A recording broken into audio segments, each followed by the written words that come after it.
The iPad mini was released in November 2012 along with the iPad 4. It was featured in slate black and white and was shipped with iOS 6. It was the first iPad to be redesigned to the new chamfered edge that we still see today in current iPads. Hey guys, how's it going? I'm Ethan from Alumni Tech 47, and today we are going to be looking at the iPad mini 1 that I used as a kid for a few years.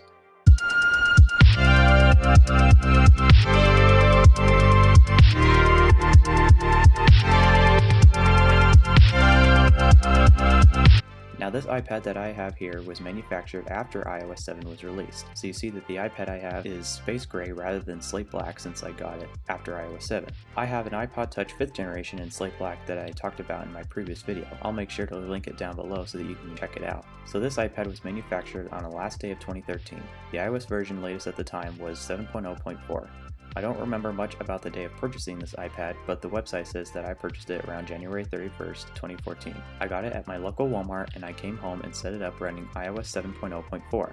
I remember loving this iPad and using it a lot. I took it everywhere and I used it all the way until iOS 9 was released. I remember taking this iPad on car trips to my grandma's house as well as to other events. I remember playing a lot of Extreme Road Trip 2 as well as being on a lot of YouTube. People use this iPad for a lot of other things that I needed to be kind of super portable but also compatible.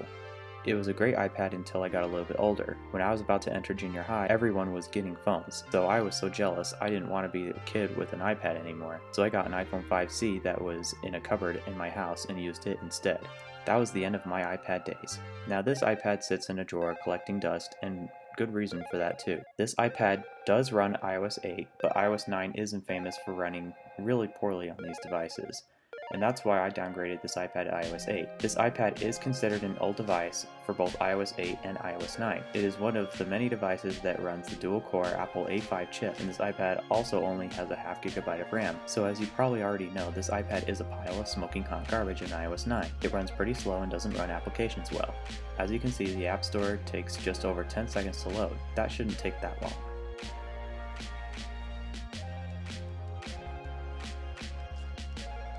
The iPod 5 only takes about 5 to 10 seconds, assuming you have maximum internet speed that it can take. I have downgraded this iPad to iOS 8, but it's basically just as bad on iOS 9. Plus, the downgrade method I used won't really let me run too many apps. Now this iPad could be slower, it could have a beautiful Retina display which pushes more pixels, and that takes up more CPU power which can make this iPad even slower. But thank goodness it doesn't have a Retina display, although it would be nice if it did. This iPad mini 1 only has a 768 by 1024 pixel display, which is approximately 162 pixels per inch. Now this iPad mini is a little thick for its size at 7.2 millimeters, which is almost a centimeter. The iPad Air is also this thick, which looks better because the iPad Air is bigger. The current iPad mini 5 is a little bit thinner at only 6.1 millimeters, which does look considerably thinner. The iPad I have here is only a 16GB iPad, which I somehow lived with back then. I really don't remember running out of storage, and that was good, I guess. You also have a classic home button as well as the 1.2 megapixel selfie camera, which can record in 720p. And that is a plus since some devices only have a 0.7 megapixel VGA selfie camera. The rear-facing camera is a 5 megapixel camera, which is pretty decent for 2012. However, the photos aren't very useful anymore, and I remember that most of the pictures I took were grainy and really zoomed. I do remember taking lots of time-lapse videos when that feature came out on the iPad. I'll show you some photos of both cameras as well as footage from both cameras right now.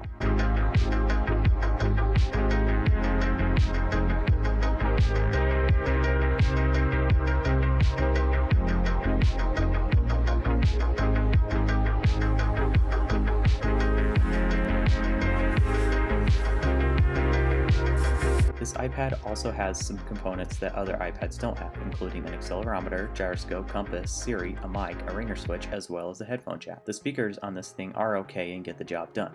Also on that side you have the lightning jack, which was new at the time, along with the iPad 4. And I wasn't really amused by the lightning jack back then, so I didn't really show that off to people. The battery on this iPad is a decent one with a 4490 mAh battery, and some phones like the Samsung Galaxy S20 Ultra have that kind of battery capacity now. It got the job done, but it wasn't legendary like the iPad 1 and 2. The charge time and standby use time are typical with 10 hours of usage. Now to finish, the iPad mini 1 was good for me to have as a kid, and I think it's perfect for a kid to have because of its small size, but at the same time it's big enough not to lose so quickly. I do not use this iPad anymore as it's considered a collectible. I don't have very many iPads as they are expensive, and that's because iPads are very usable no matter what version of iOS you're running, and is still the best tablet out there. I believe that there is really nothing special about the iPad mini other than its small size, although people don't really care about that either. And this is the first iPad mini in the market, and Apple did do few things on this iPad, like adding Touch ID and a Retina display, and that's good, and the iPad is still the best tablet in the world. I do have one more iPad that has not been featured on my channel yet, so that video might come in the near future. So that's all I have for you guys in this video. Make sure you like and subscribe. Also turn on that bell icon so that you don't miss a single video.